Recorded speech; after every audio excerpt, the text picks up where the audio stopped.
Buenas tardes a todas y todos.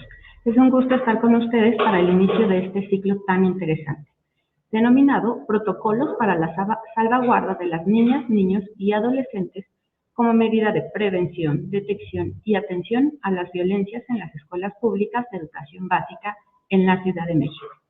Este ciclo tiene por objetivo proporcionar elementos teóricos, jurídicos, normativos y prácticos al personal docente, directivo y de supervisión acerca de la aplicación oportuna de los diversos protocolos que la Autoridad Educativa Federal en la Ciudad de México ha generado para la atención de las violencias. Esta primera sesión está denominada Marco Jurídico y Promoción de la Convivencia Escolar Pacífica, Armónica y Democrática. Y en esta sesión vamos a abordar exactamente cuál es la importancia de trabajar para que en conjunto desarrollemos espacios de convivencia escolar basada en valores y en la cultura de paz, desde un marco jurídico que nos regula a todos en las instancias educativas. Agradezco la presencia de las intérpretes de lengua de señas mexicanas, Bárbara Artemisa Villavicencio Barquín y Beatriz Marta Iglesias, para colaborar con nosotros en esta sesión. Invito a toda la audiencia a compartir sus dudas a través del chat a lo largo de la sesión. Para dar inicio, cedo la palabra al maestro David Acevedo Sotelo, especialista de la Autoridad Educativa Federal en la Ciudad de México, en la coordinación de asuntos jurídicos y transparencia, para que nos brinde un mensaje de bienvenida. Adelante. Hola, ¿qué tal?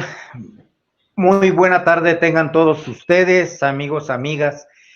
Agradezco la oportunidad que me otorga la maestra Rosario Sánchez Ramos, directora general de Planeación, Programación y Evaluación Educativa, y por supuesto todas y todos los que han hecho posible la concreción de estas pláticas. De igual manera, a ustedes por su presencia y su participación.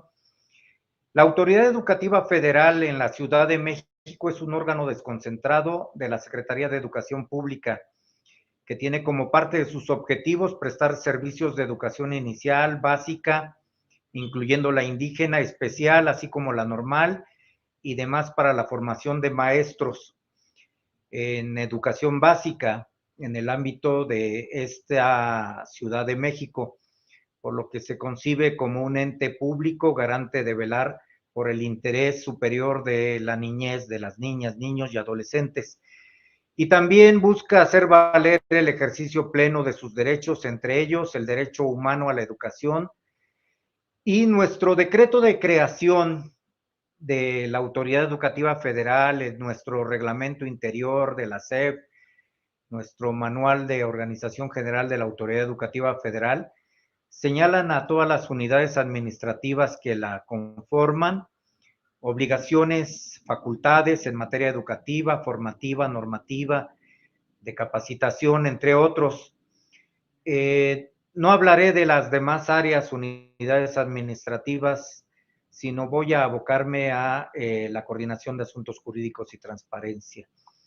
En esta área tenemos tres direcciones, una que es la contenciosa a cargo de Jaime Laguna Ley, en donde atendemos a las figuras educativas las 24 horas del día, los 365 días del año, si así nos lo piden, para atender a nuestra comunidad por eventualidades, o sea, que van desde un choque a una barda que se dio, por ejemplo, el día de ayer, hasta la asesoría a víctimas de abuso sexual infantil.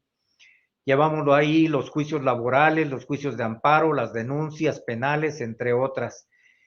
Llevamos la atención de requerimientos judiciales, ministeriales.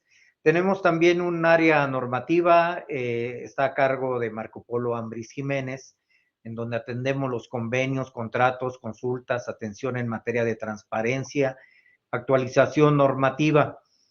Tenemos igualmente una unidad de atención al maltrato y al abuso sexual infantil, que está a cargo de Adriana Esparza Bello, donde atendemos por un ejemplo, a las diversas organizaciones de derechos humanos, CNDH, CONAPRED, COPRED, Derechos Humanos de la Ciudad de México, y le damos seguimiento a los requerimientos y recomendaciones en dado caso que nos hagan, con personal especializado Atendemos las intervenciones que realiza la Guamasi, buscando que éstas sean más prontas y expeditas.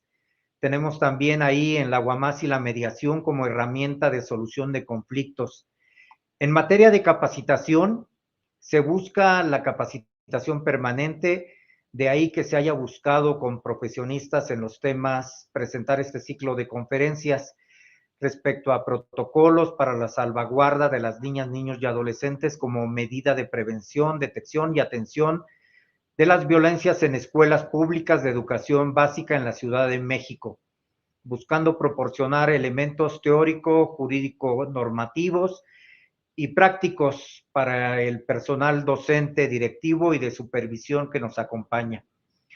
Acerca de la aplicación oportuna de los diversos protocolos que la Autoridad Educativa Federal en la Ciudad de México ha generado para la prevención, detección, atención y no repetición de las violencias. También atendemos las resoluciones judiciales, teniendo asimismo la obligación jurídica, así como la responsabilidad social de promover una cultura de paz y de no violencia, generando con ello una convivencia armónica y ambientes sanos, libres de violencia, bajo la premisa del respeto a los derechos humanos, tal y como lo establece nuestra Ley General de Educación, nuestra Ley General de los Derechos de Niñas, Niños y Adolescentes. En esta última se establece el deber de las autoridades federales, entidades federativas y municipales, en el ámbito de su competencia, de elaborar protocolos de actuación sobre situaciones de acoso o de violencia escolar para el personal y para quienes ejerzan la patria potestad, tutela o guarda y custodia. La Autoridad Federal, la Autoridad Educativa Federal en la Ciudad de México, a través de las direcciones generales que la conforman, ha puesto a disposición de la comunidad educativa y del público en general diversos documentos. Así tenemos los protocolos para la prevención y atención de las violencias en las escuelas, tanto públicas como privadas. Tenemos nuestra guía operativa para la organización y funcionamiento de los servicios de educación básica para escuelas también particulares. Tenemos el modelo integral para la convivencia de educación inicial, básica y especial en la Ciudad de México, que contempla los lineamientos para el funcionamiento y el fortalecimiento de la convivencia escolar, prevención de las violencias en la escuela y la atención de las quejas o denuncias por violencia, maltrato, acoso y abuso sexual infantil en los planteles tanto públicos como privados. Tenemos también los marcos para la convivencia escolar en las escuelas de educación preescolar, primaria y secundaria para esta Ciudad de México. Este esfuerzo no se hubiera podido llevar a cabo sin el apoyo que le dio, el impulso que le dio en su momento el doctor Luis Humberto Fernández Fuentes, que fue el titular de la Autoridad Educativa Federal, porque estos instrumentos fueron durante su administración y estos instrumentos jurídicos son la base para las presentes capacitaciones, mismas que serán expuestos por conocedores de los temas respectivos. Vamos a tener 4 sesiones virtuales programadas a partir del día de hoy hasta el día jueves 7 de marzo, y los especialistas invitados nos van a contribuir a fortalecer nuestros saberes respecto al marco jurídico que establece una educación libre de violencia para nuestras niñas, niños y adolescentes dentro de los planteles educativos. Finalmente, me queda agregar que reitero mi agradecimiento a todos ustedes por acompañarnos y enriquecer con su presencia y participación el inicio de este nuevo ciclo de conferencias. Sean bienvenidos. Buena tarde. Muchas gracias. Qué interesante ir partiendo de lo general a lo particular, irnos enmarcando precisamente en todos estos temas. Y para continuar profundizando en la parte del marco jurídico y legal, le voy a ceder la palabra a María Esther González Ocaña, especialista de la Autoridad Educativa Federal en la Ciudad de México en la coordinación de asuntos jurídicos quien va a abordar precisamente un poco más de este tema. Maestra, ayúdenos. ¿Qué es el marco jurídico y por qué es importante conocerlo para crear una convivencia armónica dentro de nuestros espacios escolares?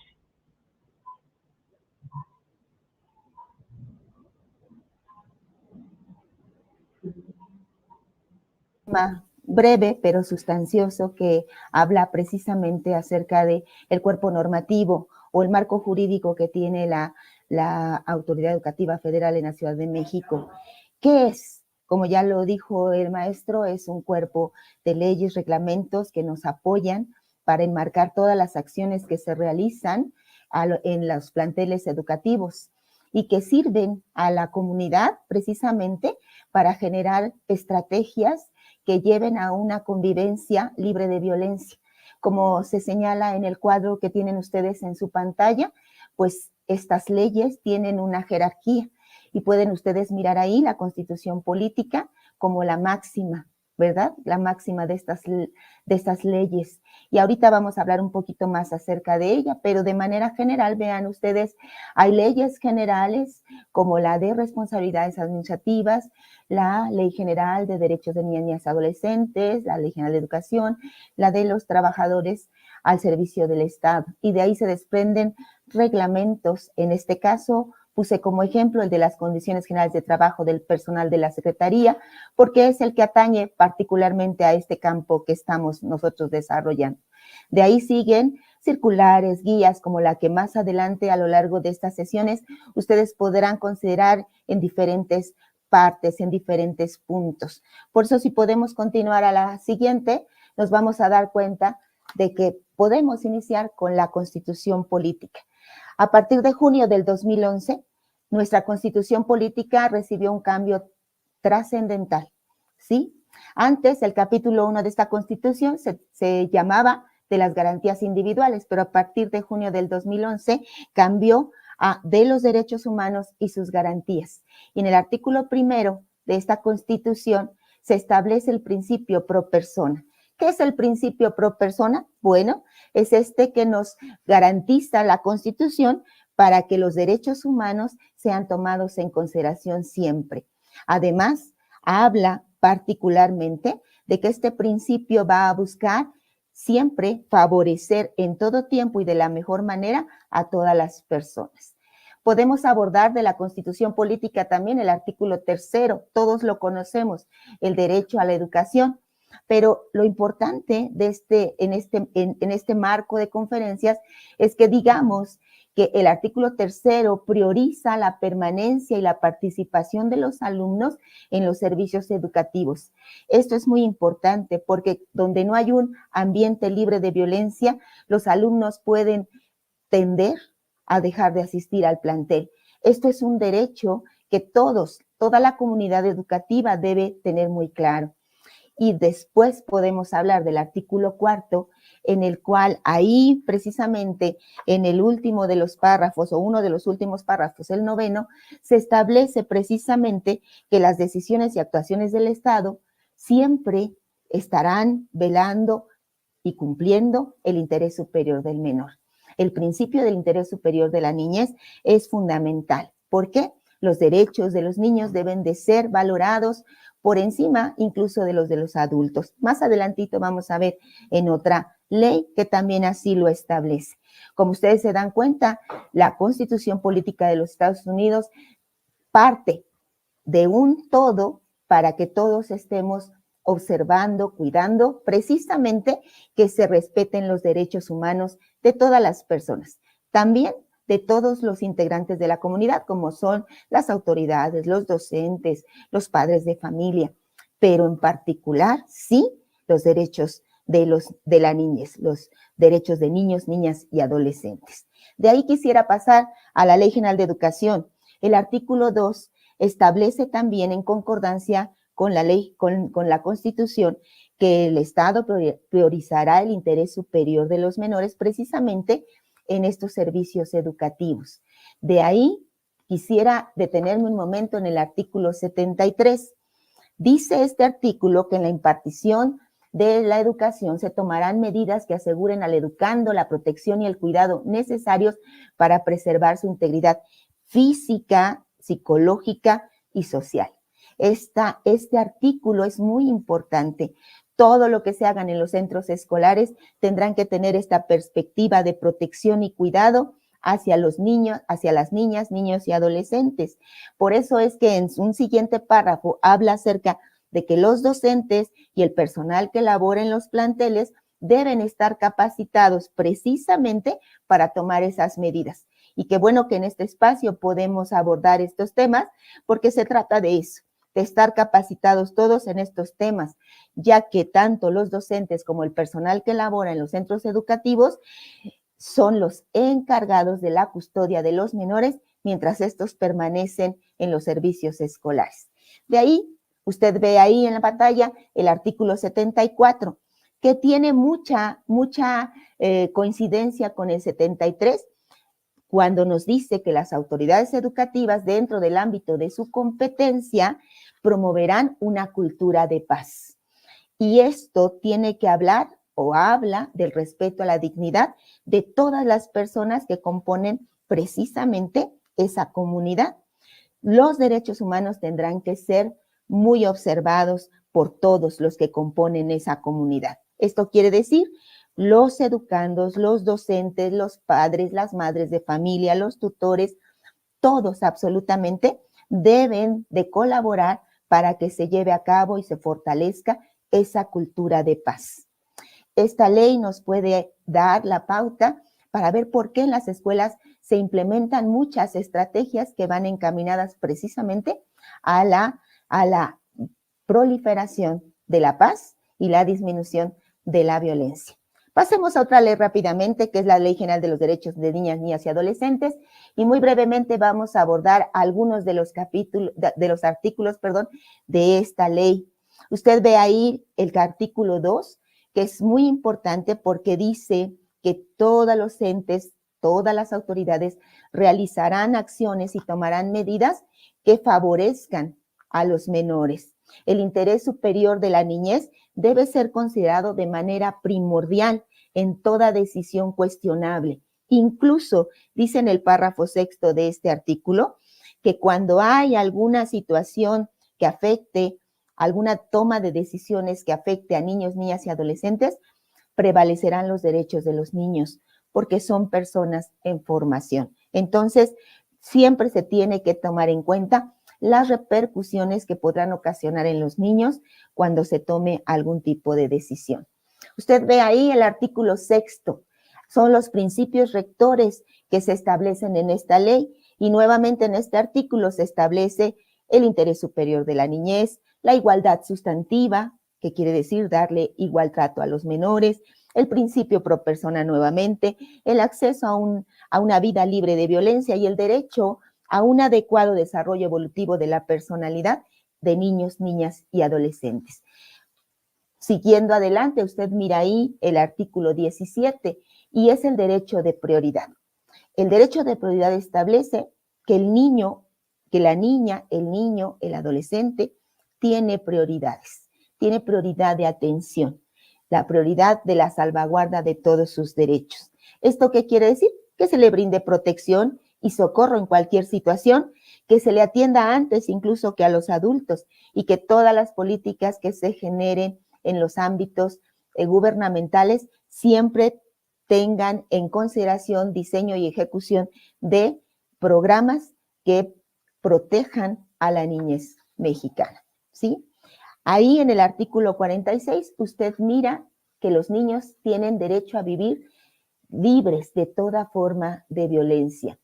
Y el 47 que complementa dice que las entidades federativas en el ámbito de la competencia de cada uno están obligadas a tomar medidas para prevenir, atender cualquier caso en niñas, niños y adolescentes que puedan presentarse por descuido, negligencia, abandono, abuso físico, psicológico o, obviamente, el sexual.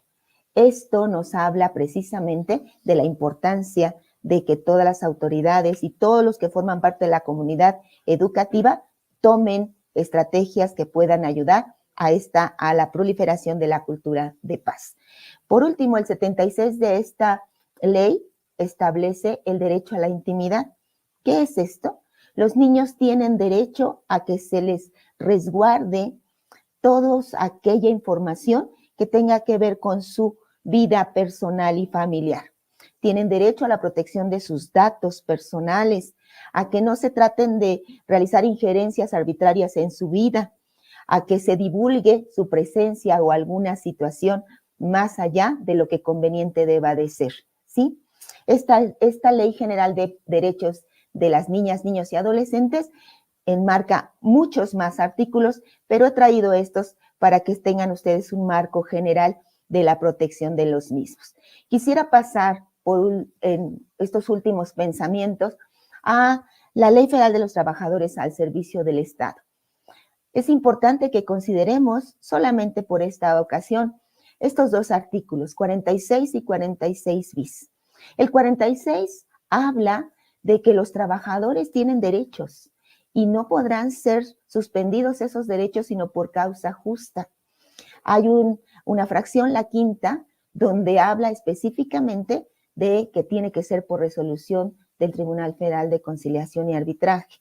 Y esto le puede dar certeza también a los docentes, también a las autoridades, ¿verdad? ¿Qué pasa? Bueno, tiene que acudir sola o tiene que ser cuando el trabajador, pues lamentablemente incurre en alguna situación de responsabilidad, pues se genera entonces lo que se establece en el 46 bis. Es lo que llamamos o conocemos como el acta administrativa con fundamento en este artículo. Tiene que ver con el inciso F, casi siempre, ¿verdad?, del artículo 46.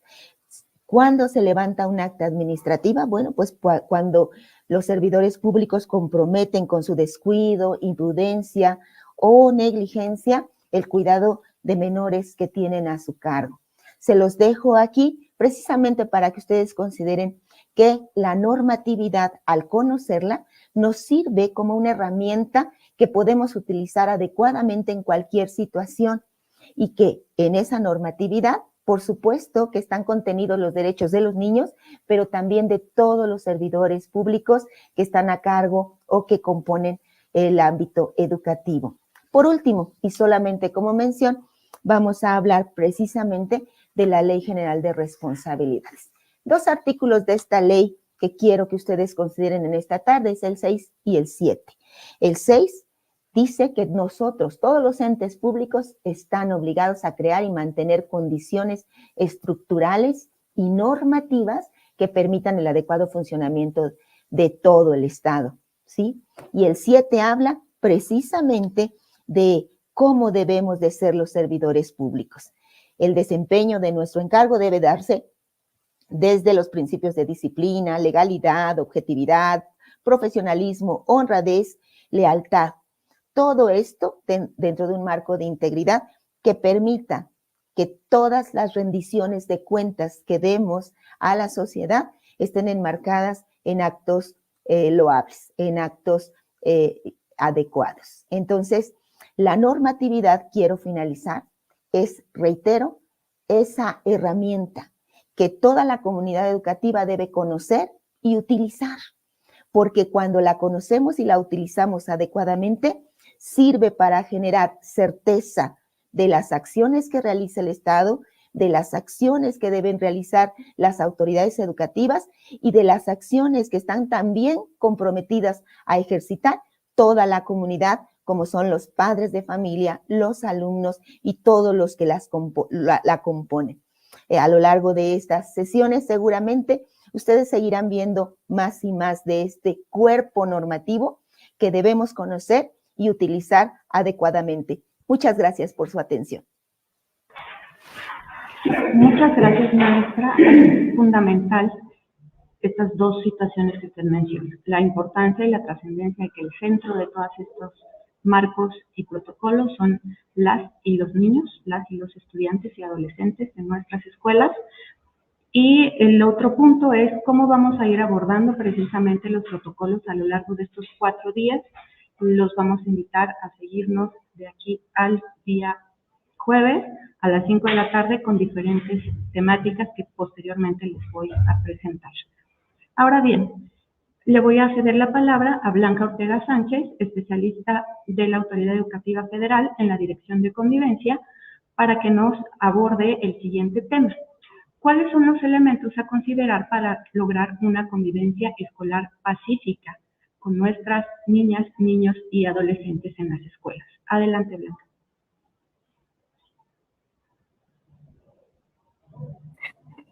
Muy buenas tardes, es un gusto estar el día de hoy con ustedes.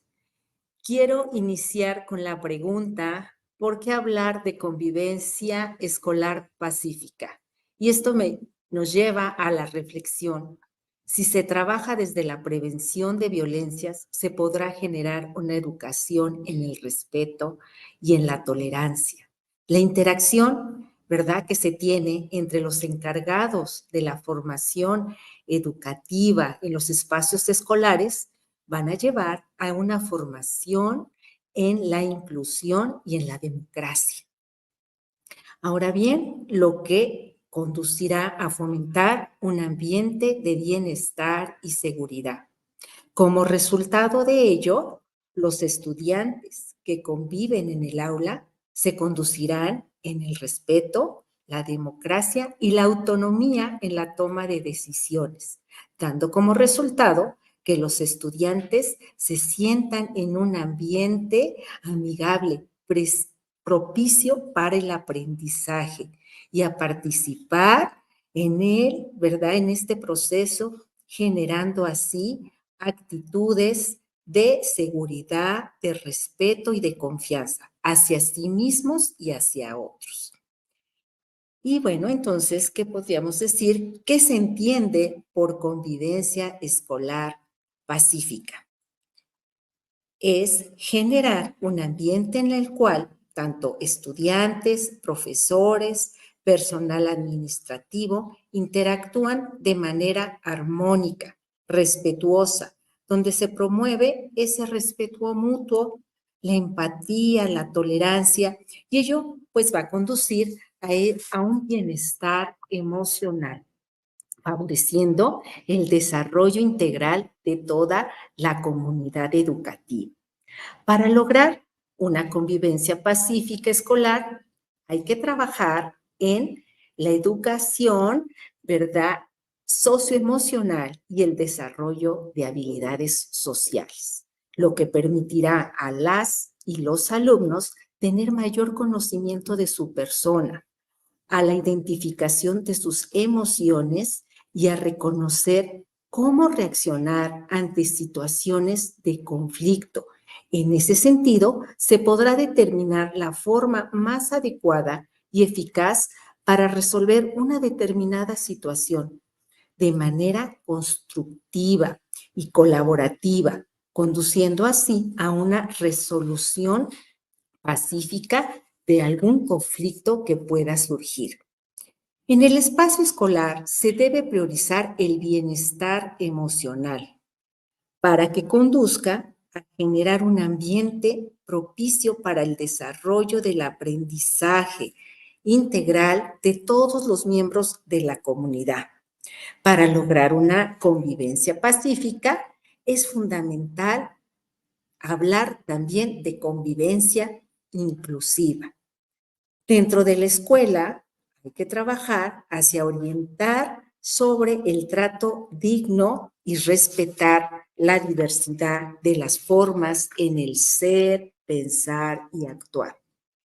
Eso permite a los estudiantes conocer, comprender y valorar a sus compañeros, el reconocimiento de sus logros y esfuerzos y capacidades. Tengamos presente que ello pues los va a conducir a ser empáticos, a tener cuidado en las necesidades de los otros y a generar un trabajo colaborativo. El valorar y reconocer las diversas características de cada estudiante promoverá un ambiente donde todas y todos tengan libertad de expresar sus ideas, las formas de ser y actuar. Esto conducirá a los estudiantes a una identidad auténtica, que les permita sentirse aceptados y seguros, sin temor a enfrentar, ¿verdad?, situaciones de discriminación o rechazo.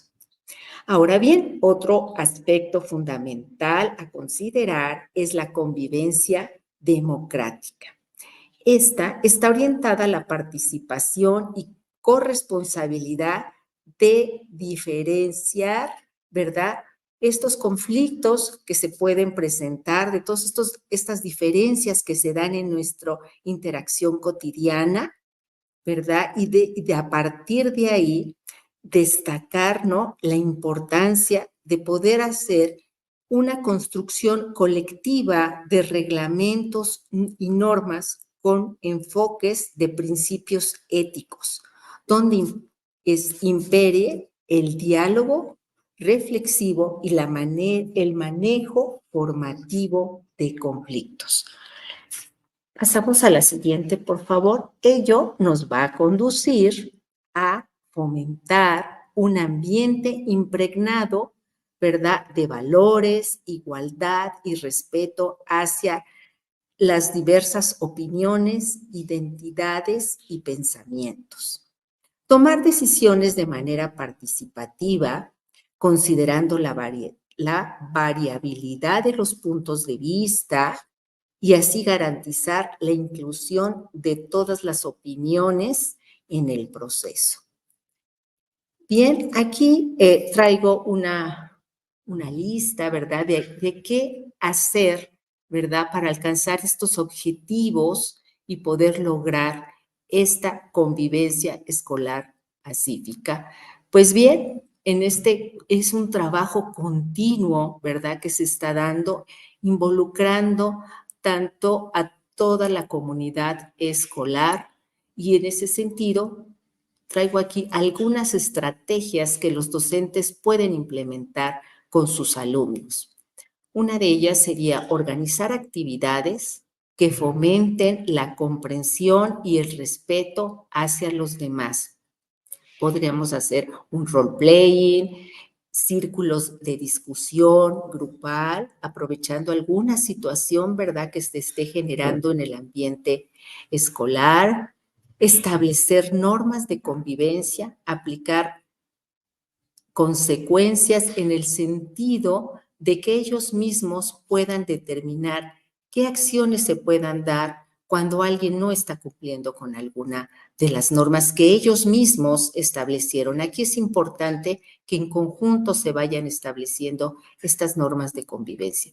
Propiciar ambientes donde los alumnos se sientan cómodos compartiendo sus preocupaciones y problemas, porque van a sentirse escuchados. Fomentar el trabajo en equipo por medio de proyectos que requieran, ¿verdad?, en que los alumnos trabajen en conjunto para lograr objetivos comunes. Mostrar comportamientos positivos como el respeto, la tolerancia y la resolución de problemas de manera pacífica, que esto lleve hacia lo que sería un trato adecuado hacia los demás. Entonces, bien, pues la convivencia democrática, ¿verdad?, inclusiva, y en este sentido quiero cerrar diciendo, ¿verdad?, que esta convivencia escolar pacífica se construye con estos elementos: la inclusión y el ejercicio de la democracia. Como ya se ha mencionado, pues alude a la capacidad de establecer interacciones humanas basadas en el aprecio, el respeto, la tolerancia, la prevención y la atención de conductas de riesgo, el cuidado de los espacios y bienes colectivos, que esto nos permita también tener una prevención en cuestión de reparar el daño que se pueda generar en la interacción con los otros y poder tener una convivencia armónica al interior de nuestros espacios educativos. Gracias. Muchas Muchas gracias por compartir precisamente cuáles son las características de una convivencia armónica y cómo es que la participación democrática de las y los estudiantes es fundamental en este arduo trabajo. Para continuar profundizando en el tema, agradezco la participación de Miriam Morones Díaz, especialista de la Fiscalía General de Justicia de la Ciudad de México, que en la sesión de esta tarde nos va a compartir qué es la mediación y cómo se puede partir de la mediación para lograr la resolución pacífica de conflictos. Adelante. Muchísimas gracias. Buenas tardes a todos y todas. Es un placer estar con ustedes y bueno, el día de hoy vamos a hablar de la mediación como un mecanismo para la resolución de conflictos. Aquí en esto de mediación, bueno, siempre nos debemos tener un marco jurídico, un marco normativo y como bien lo decían mis antecesores, pues esto parte de la Constitución Política en el artículo 17 del párrafo 5º, que pues obviamente va aunado con las legislaciones que maneja la Secretaría de Educación Pública. Y en este caso, lo que nos interesa en esta modificación, en este marco normativo, es justamente cómo implementar la mediación con el propósito de fomentar una cultura de paz, la legalidad y la justicia, lo que esto nos conlleva a conseguir una solución de manera real y efectiva. Tenemos que recordar que esto es un derecho humano. Es un derecho humano, tan es así que tenemos esa libertad de tener una vida libre de violencia en todos los centros educativos. Vamos a hablar ahora de lo que son los conceptos de mediación, si pasamos a la siguiente.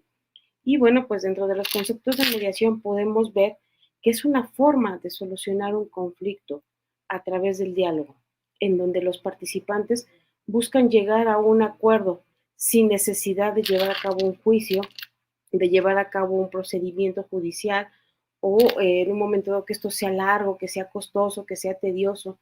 Al final del día, este concepto tan simple que es la mediación es buscar la solución del conflicto. Podemos encontrar otro concepto en cuestión de mediación escolar y nos dice que es un proceso mediante el cual los miembros de la comunidad educativa, alumnos, docentes, padres de familia, que se encuentran en conflicto, pueden ser guiados a través de un tercero neutral, que es llamado mediador escolar, quien a través del uso de sus técnicas, de sus herramientas y habilidades, va a colaborar para efecto de que pues esto pueda ser comunicable, que los alumnos puedan resolver esto, que puedan sentirse escuchados en ese momento. Y esto con la finalidad de poder llegar a un acuerdo. Aquí es importante, sobre todo, este mediador escolar que use un lenguaje claro, sencillo, que se entienda, con la finalidad de poderles brindar esa seguridad, esa confianza. Recordemos que estamos hablando de escolares, de niños, niñas y adolescentes, los cuales en un momento dado pues andan de repente un tanto inseguros o traen las emociones muy elevadas. Por eso es importante que ese mediador escolar tenga esa sensibilidad, esas herramientas para poder estar en un espacio seguro, brindarles esa confianza y ellos puedan exponer el tipo de conflicto para solucionarlo ahí. Por otro lado tenemos, y me apoyan con la siguiente diapositiva, tenemos lo que es el concepto de mediación en materia penal. Aquí en la Fiscalía, pues obviamente tenemos una ley y el concepto que nos dice que es un mecanismo voluntario mediante el cual los intervinientes en el libre ejercicio de su autonomía buscan, proponen, construyen opciones de solución a la controversia con el fin de alcanzar una solución. Aquí el facilitador durante toda la sesión va a propiciar esa comunicación. El facilitador va a ser solamente un puente de comunicación porque justamente en la mediación lo que busca es que los intervinientes propongan las soluciones. Los conflictos, la mayor parte de las situaciones se dan por esa falta de comunicación. Entonces, lo que viene a hacer aquí el facilitador en materia penal, pues es ser ese puente de comunicación, lo mismo que viene haciendo en materia escolar. Y hay propiamente un concepto de mediación en materia penal para adolescentes. Recordemos que, bueno, pues anteriormente, antes de la reforma del 2008 a nuestro sistema de justicia, las conductas que desplegaban los niños, niñas y adolescentes de los 12 hasta antes de los 18, pues eran consideradas como travesuras. Hoy, en la actualidad pues ya está constituido como una conducta posiblemente delictiva. Y bueno, dentro de la mediación en materia de adolescentes nos dice que es un mecanismo voluntario mediante el cual la persona adolescente y su representante, junto con la víctima u ofendido, buscan, construyen y proponen opciones a la solución. Aquí en estos lugares, pues obviamente el personal que intervenga siempre deberá estar debidamente especializado y obviamente tener esas herramientas, esas habilidades para poder escuchar, buscar la solución a ese conflicto. ¿Me apoyan con la siguiente diapositiva, por favor? Podemos encontrar distintos tipos de mediación. Como podremos ver, se manejan los tipos de mediación tanto penal, familiar, laboral, civil, vecinal, mercantil, escolar. La que el día de hoy nos ocupa es justamente este tipo de mediación escolar. Y pues obviamente para poder llevar a cabo esa mediación escolar se utilizan ciertos modelos. Para el caso concreto que hablamos de la mediación escolar, se utiliza un modelo transformativo. ¿Qué quiere decir este modelo transformativo? Que es donde busca que se restablezcan esa relación, que en un momento dado el acuerdo pase a un segundo término. Aquí es importante rescatar esas relaciones humanas.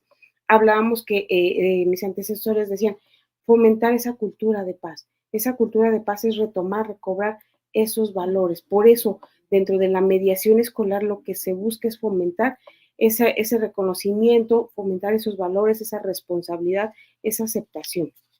¿Me apoyan con la siguiente diapositiva?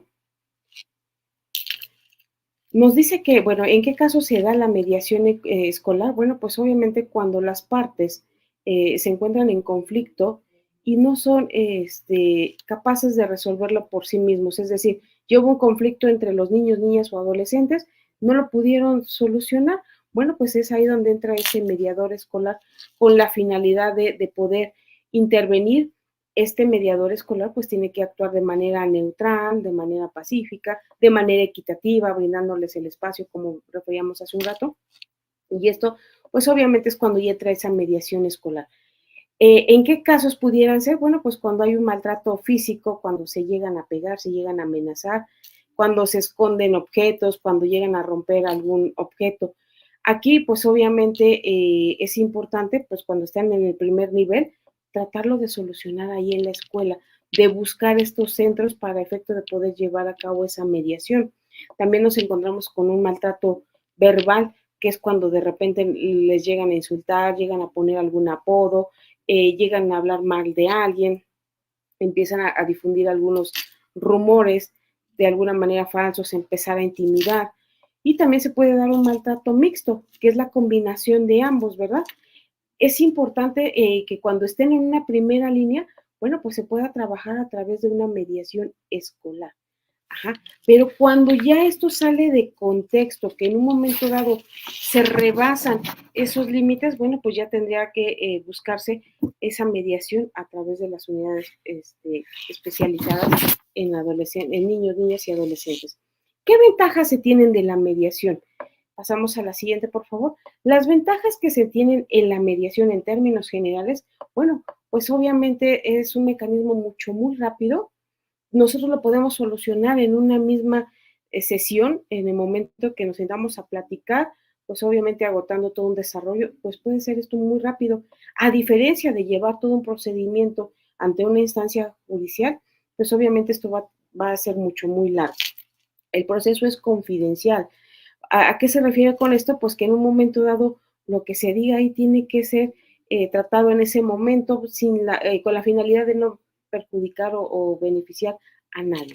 Es un proceso muy económico, muy claro, porque en un momento dado se usa un lenguaje sencillo.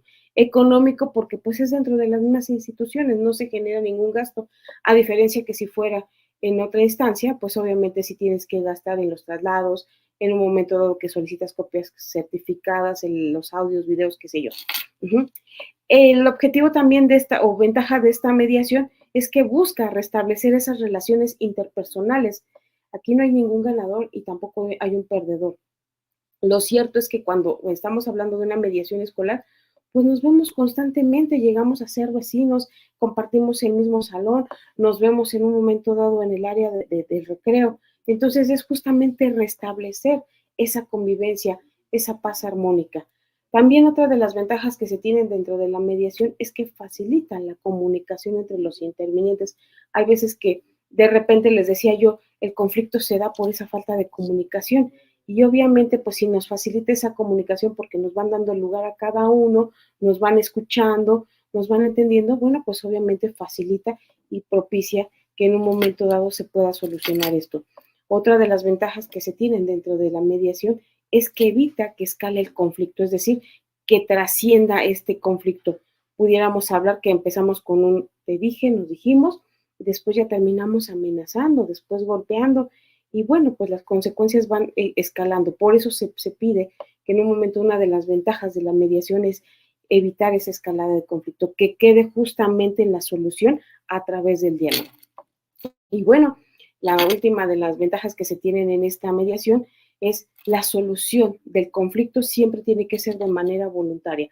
Nosotros por decisión, por convicción, decidimos solucionarlo. Buscamos y proponemos nosotros mismos la solución, a diferencia que si estuviéramos en un procedimiento judicial, quien busca y quien propone la solución a ese conflicto va a ser un juez. Y a veces eso que dicta un juez no resulta ser justo. Y pues a veces es injusto para uno si es donde hay un ganador y un perdedor.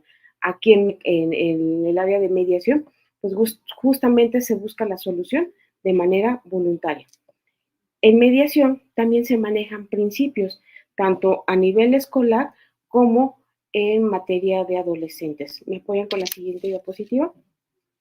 Los principios en materia de mediación escolar van a ser la voluntariedad, la confidencialidad, la neutralidad, la imparcialidad, legalidad, equidad, honestidad, oralidad, el consentimiento de alguna manera informado. Esto es lo que se maneja en mediación escolar.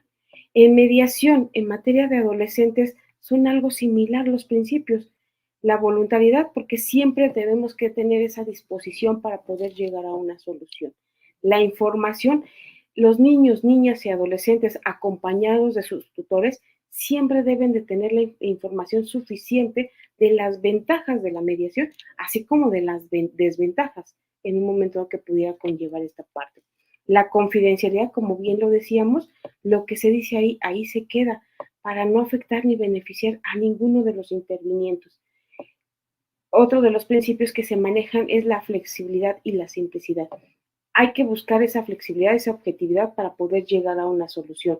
Aquí, pues, atendiendo esa flexibilidad, pues es en un momento de poner en práctica esa empatía. ¿Cómo me gustaría poder solucionar esta parte para poder llegar a una solución?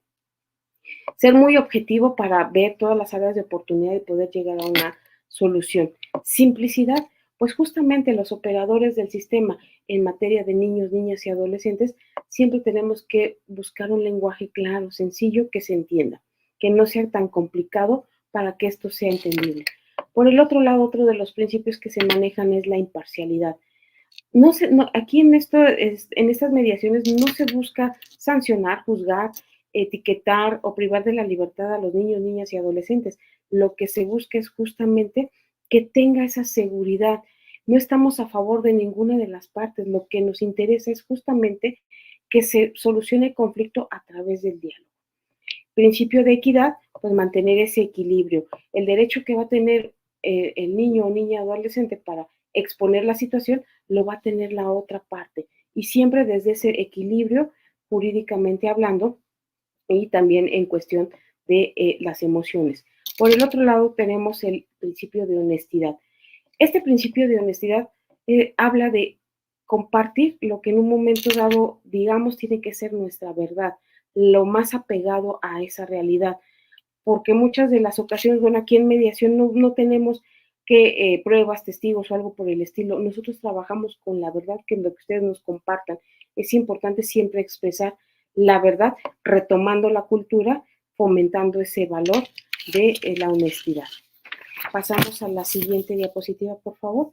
¿En qué casos podemos acudir a las unidades de mediación para niños, niñas y adolescentes? Como bien les decía anteriormente, bueno, pues en la mediación escolar siempre tratan de buscar la solución de ese conflicto de manera pacífica a través del diálogo cuando sean conflictos de primera línea, pero cuando esto ya rebasa la línea, pues obviamente hay que acudir ante una instancia jurídica, en este caso las unidades de mediación especializadas en niñas, niños y adolescentes. ¿Qué casos pudiéramos conocer? Se me ocurre ahorita por mencionar un robo de cualquier objeto, de repente los niños, niñas, adolescentes llegan a llevar un celular, pues ya cuando menos sienten ya no está ese celular, ¿verdad? Pues por ahí se da un robo.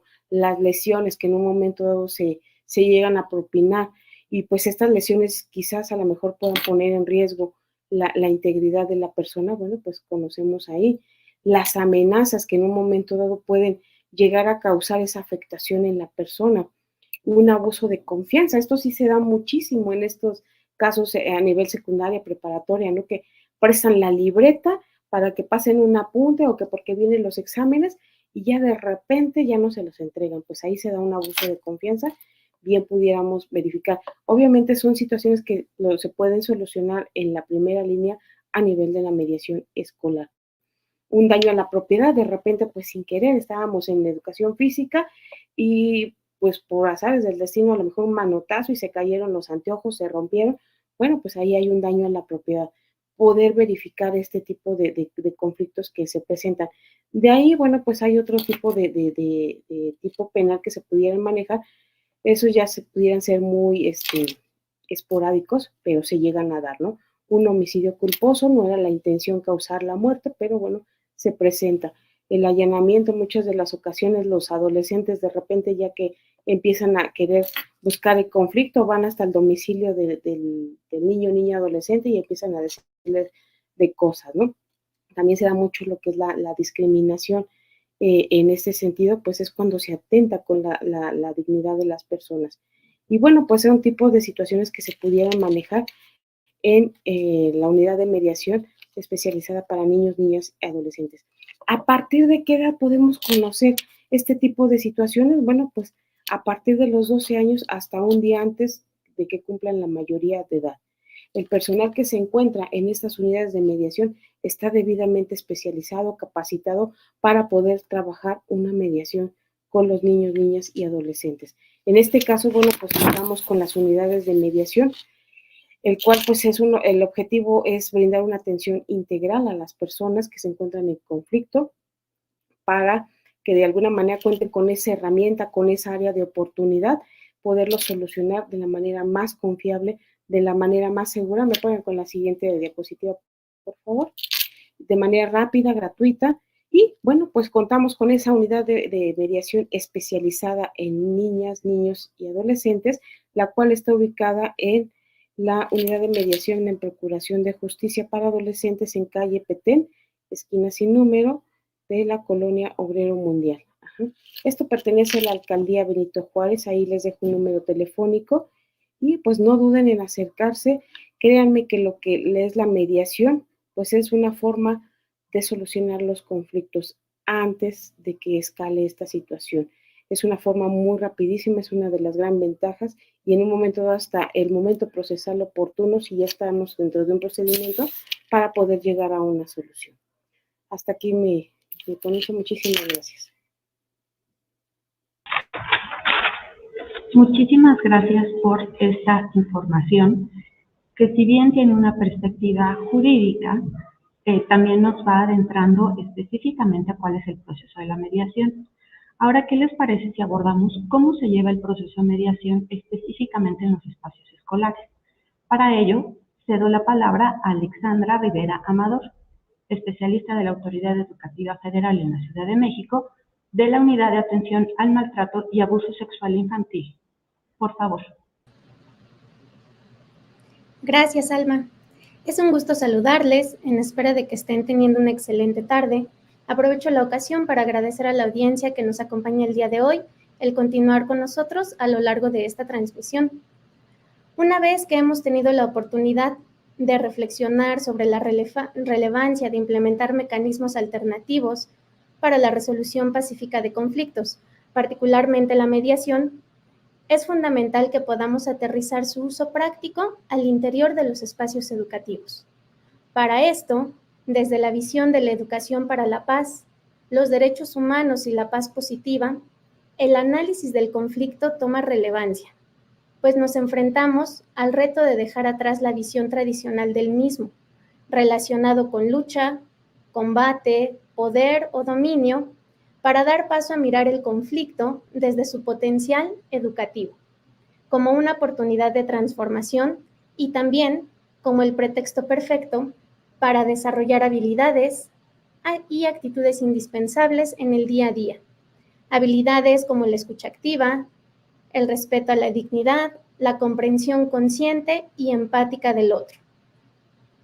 En la siguiente diapositiva veremos que hasta este momento hemos analizado que el conflicto es consustancial en la vida.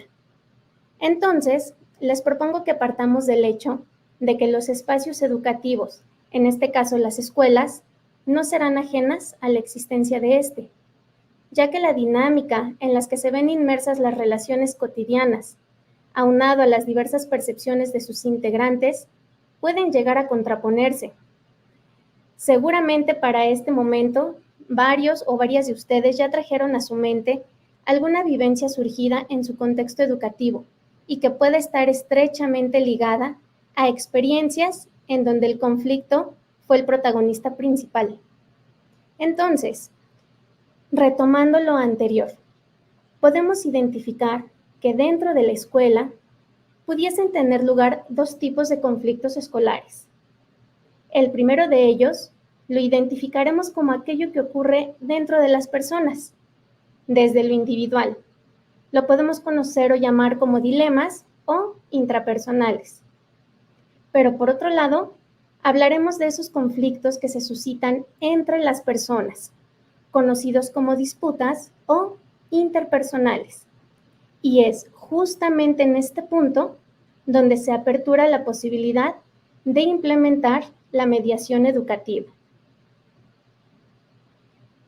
Ahora, a partir de este momento y como lo revisamos en la lámina siguiente, les invito a tomar en cuenta que el hecho de que el conflicto sea natural o consustancial a la vida no puede ser sinónimo de violencia, dado que la violencia o las manifestaciones de conductas tendientes a generar daño desde el punto de vista de las ciencias sociales son conductas culturalmente aprendidas y replicadas.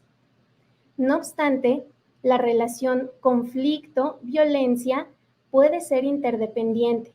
Esto si un conflicto persiste y no se atiende adecuadamente. Es entonces cuando puede surgir la violencia. Por otra parte, es altamente probable que si el conflicto se atiende de manera temprana y de manera oportuna, la violencia pueda contenerse. Por ejemplo, los diversos conflictos sociales que puedan prevalecer en áreas de alta marginación o en donde las mismas dinámicas sociales, culturales, económicas, en donde se encuentran cada una de sus escuelas, deben ser abordados y considerados como parte de esa conflictividad escolar en su sentido más amplio. Esto porque es altamente probable que la existencia de estas circunstancias condicionen el desarrollo de la vida interna de la escuela y definitivamente puede incidir en múltiples factores. Factores como la asistencia regular a clases por parte de alumnos y docentes, el rendimiento académico, la tranquilidad o ausencia de ella que se perciba al interior de ese espacio escolar, la visión de futuro, la escala de valores que manejen cada uno de los integrantes de esa comunidad educativa o el valor de la educación como vía de transformación social. Es evidente que desde esta perspectiva resultaría imposible atender desde las instituciones educativas la totalidad de conflictos que afectan a nuestros alumnos de día a día. Por ello, es fundamental que el uso de los recursos disponibles sea estratégico para aprovecharlo con eficiencia y con eficacia. No obstante, para que esta situación se cumpla, es indispensable que reconozcamos cuáles son estos recursos con los que cuentan ustedes como integrantes de las comunidades educativas para el tratamiento específico de los conflictos que surgen en sus espacios. Lo anterior nos lleva a reflexionar sobre la importancia de comprometernos como integrantes de las comunidades educativas. Y esto será en un sentido de corresponsabilidad, entendiendo que es indispensable que cada madre, cada padre de familia, docente, personal administrativo y de asistencia al plantel, así como las autoridades escolares, cada uno en el ámbito de su responsabilidad, promuevan y apliquen nuevas formas de abordar el conflicto desde una visión no violenta, que propicie el diálogo, que sea colaborativa en tanto se sumen esfuerzos para superar la idea de que debe haber una parte ganadora y otra en desventaja. Y por último, empoderadora, toda vez que las partes participan de forma activa en la transformación del conflicto para dar solución a la problemática. Seguramente para este momento se están preguntando, ¿por qué la mediación y no otra alternativa?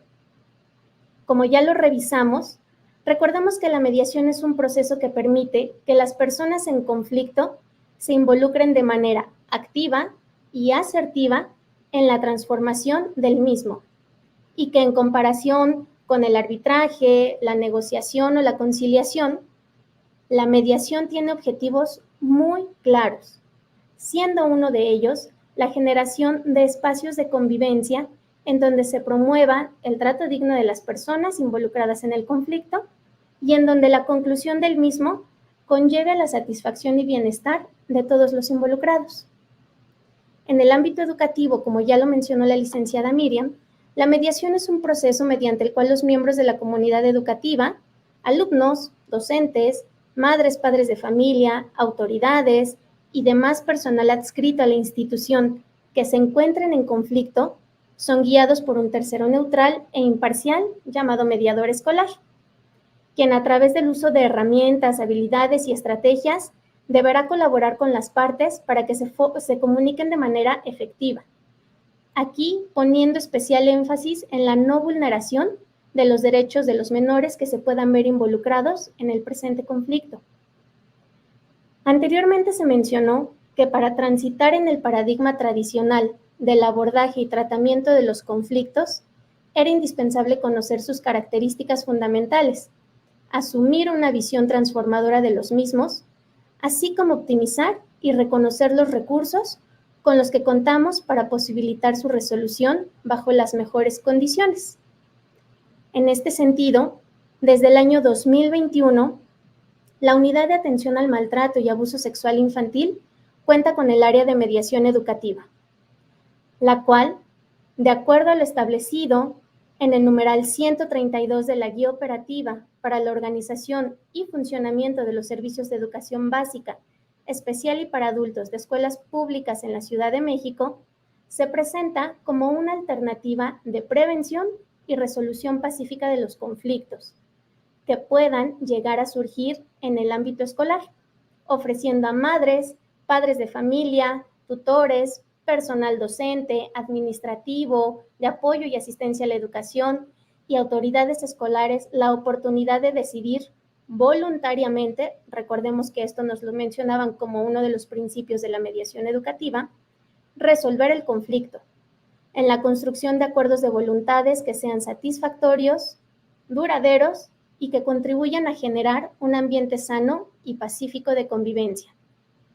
El área de mediación educativa de la UAMASI podrá avenir a las partes involucradas en una queja cuando se presente en el plantel un presunto caso de maltrato escolar, acoso escolar y conflictos entre trabajadores de las escuelas, de conformidad con lo establecido en el artículo 74 de la Ley General de Educación, gestionando los acuerdos entre las partes involucradas para la solución pacífica del conflicto a través del establecimiento de mesas de diálogo.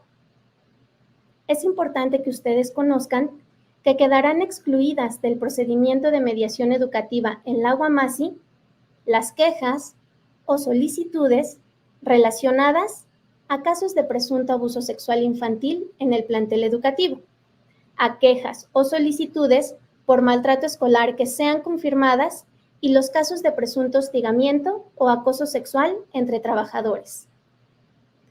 Las vías para solicitar la intervención del área de mediación educativa de la UAMASI son a través del correo electrónico que en un momento van a colocar en pantalla, que es correspondencia-guamasin@aefcm.gov.mx, o presentando directamente solicitud por escrito en la Oficialía de Partes de la Guamasi, en la sede que estamos pudiendo observar en pantalla.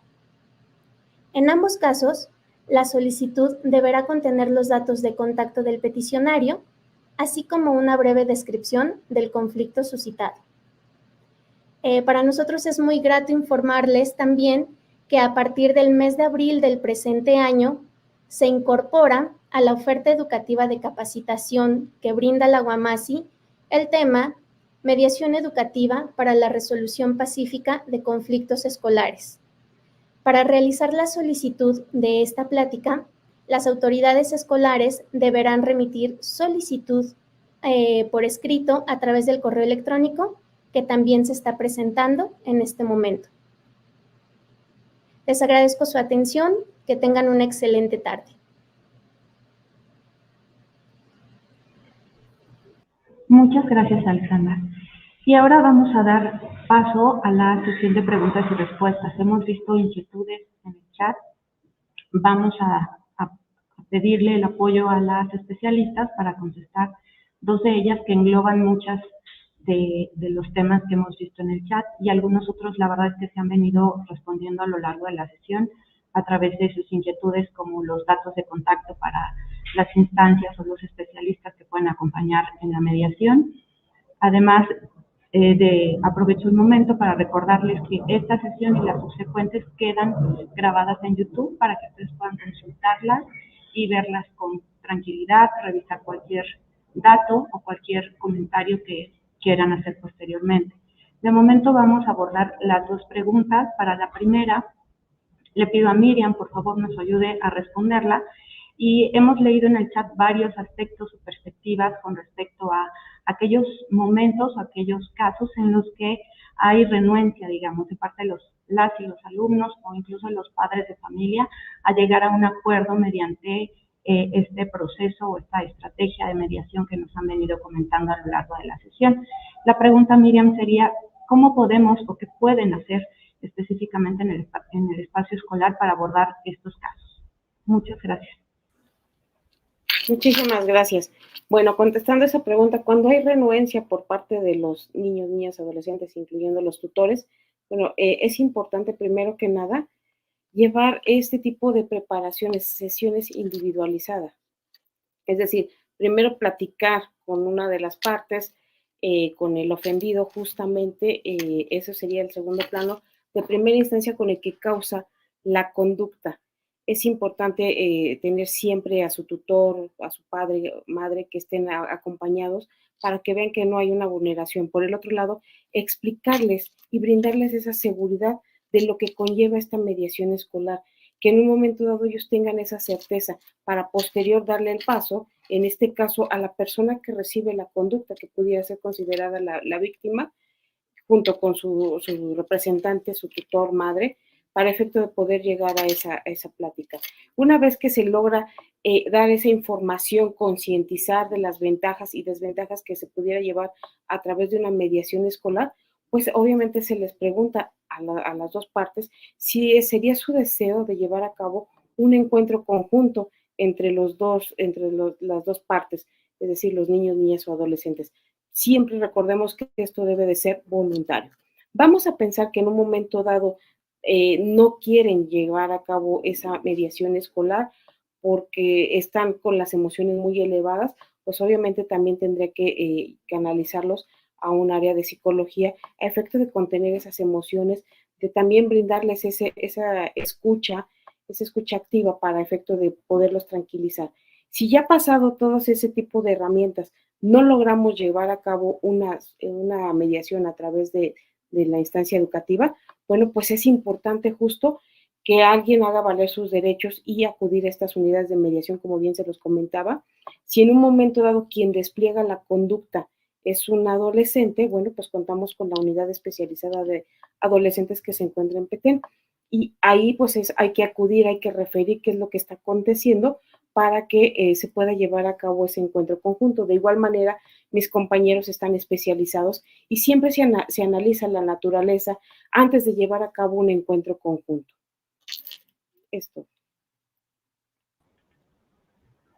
Muchas gracias, Miriam. Qué interesante puntualizar estas dudas precisamente para que nuestra audiencia pueda recurrir a alguno de ustedes como especialistas. La siguiente pregunta va a ser para Alexandra, por favor, y tiene que ver con esto que ya comentaron un poco, pero parece que hay inquietud por los docentes para precisarlo. Si existe alguna figura que acompañe a docentes y directivos, precisamente en los casos en los que es necesario mediarse a una institución o de manera particular, bueno, en este caso, Alexandra, al interior de la Autoridad Educativa Federal en la Ciudad de México. Te cedo la palabra. Sí, gracias, Alma. Como ya lo mencioné hace unos minutos, la UAMASI, a través o por conducto del área de mediación educativo, pone a su disposición el mecanismo. Es importante que a través de estos espacios que tenemos la oportunidad, no solamente sirvan para tener a la mano un repertorio conceptual básico, sino para que también ustedes reconozcan cuáles son los recursos, cuáles son las herramientas que forman parte de su derecho fundamental como servidores públicos, también como madres, como padres de familia, cuando un evento de conflicto se presenta al interior de los espacios y que existen estas otras figuras que pueden apoyarles para que el procedimiento de mediación pues se realice bajo las mejores circunstancias. Entonces, estábamos leyendo también en el chat que tenían dudas respecto a los correos donde se tenía que hacer tanto la solicitud de capacitación como la solicitud de intervención. Los estamos colocando nuevamente. Aquí la única característica, como ya se ha mencionado, es que partimos del principio de voluntariedad. Si en determinado momento alguna de las partes en conflicto voluntariamente decidiera no participar en el procedimiento, esa es una de las grandes situaciones a las que nos enfrentamos. Por eso la importancia de tener estos espacios de reflexión, estos espacios de análisis, en donde, como lo comentaba, cada uno desde el ámbito de nuestra responsabilidad podamos hacer de conocimiento a nuestras comunidades educativas la importancia de implementar estos mecanismos alternos para la resolución pacífica de conflictos. Sí, cada uno desde nuestra área de especialización, la intención de esto es que el procedimiento vaya cobrando mayor relevancia, vaya cobrando una mayor fuerza dentro de sus espacios educativos.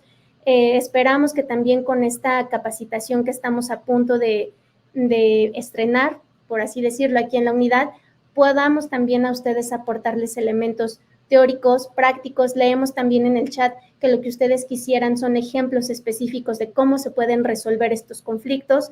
Digo, ahorita por la dinámica de tiempo no nos es posible ahondar en esto, pero con todo gusto nosotros les apoyamos en esta situación, una vez que nos permitan posibilitar estos espacios de encuentro y de reflexión al interior de sus escuelas. Gracias, Alma.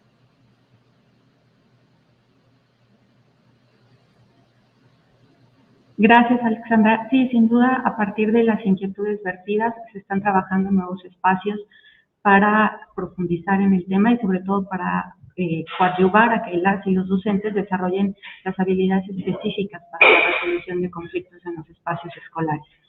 Hemos llegado así al cierre de esta sesión. Les invitamos, por favor, a seguir el resto del ciclo. Idealmente, acompáñenos a las 4 sesiones. Recuerden que pueden verlas en otro horario y en otro día a través de YouTube.